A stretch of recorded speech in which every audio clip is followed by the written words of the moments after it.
This is a short YouTube video to describe what's going on with this 2018 Chevrolet Cruze illumination system on the infotainment system in the car. The car is now in park. I'm going to take the illumination of the instrument cluster and the infotainment system down to a low level using the rheostat by the headlight switch down here. And now I'm going to put it back into about mid position, or perhaps I'll actually take it up to full illumination or near there. Now I'll put the car into reverse. It goes into the camera mode for the backup camera. You can see it's completely lit up bright. Now I put it into neutral and then into drive, and you'll see that the illumination system, or the infotainment system illumination, stays about the same as it was as I brought it through neutral. Now I'll turn down the rheostat, or the potentiometer, over here by the headlight switch, and you'll see that the illumination of the instrument cluster and the infotainment system follow each other. That is, that the infotainment system follows the illumination of the instrument cluster, and going up and down in illumination. So full bright, back down to lowest level. And as we all know, illumination is very important, especially when you're driving at night, or perhaps only at night, to see objects outside the vehicle. Now I'll put it back into park, and as it goes into park, it goes back to full illumination on the infotainment system, but not on the instrument cluster for some strange reason. Now I'll put the vehicle from park quickly into drive. Now it's in drive, and I'll dial down the illumination of the instrument cluster, and you'll see that it dims, but the infotainment system does not dial down.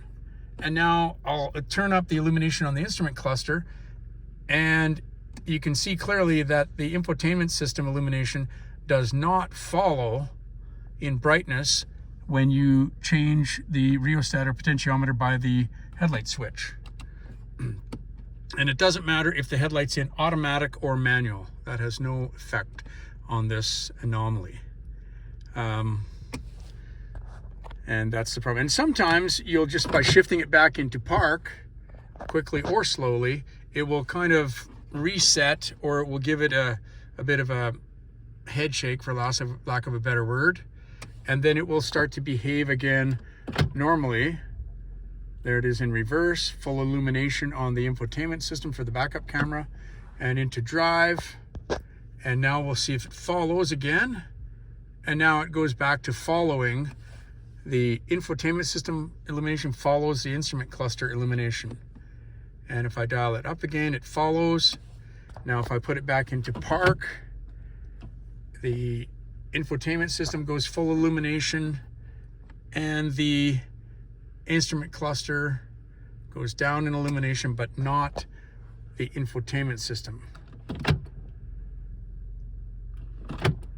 Now if I shift it back into park, for some strange reason it toggles back to following the instrument cluster. It's just the weirdest anomaly, and I think it has to do with that little object up there, the day-night sensor, or which also indicates the alarm system being set.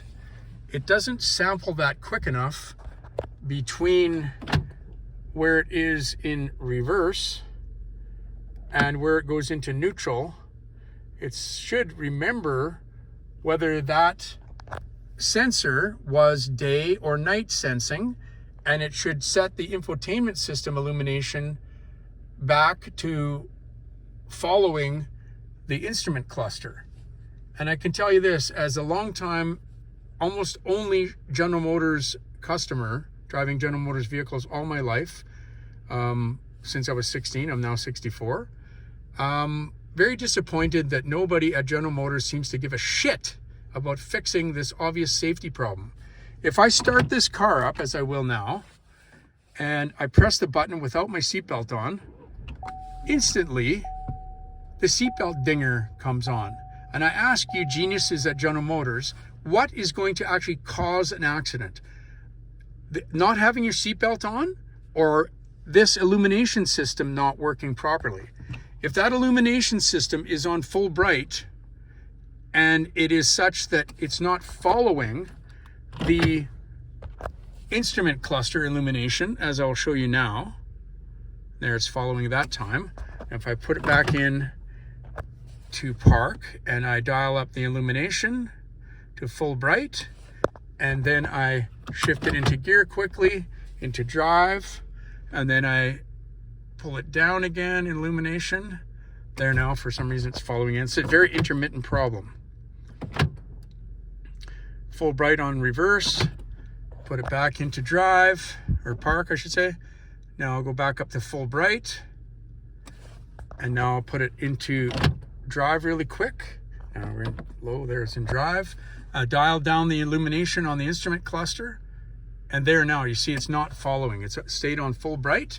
Now if I'm driving along, as I am now in drive, with my foot on the brake, and I want to change that to shut off that screen so that I can see outside my windshield and not have this Las Vegas light in my damn face, I have to go to the home button right here.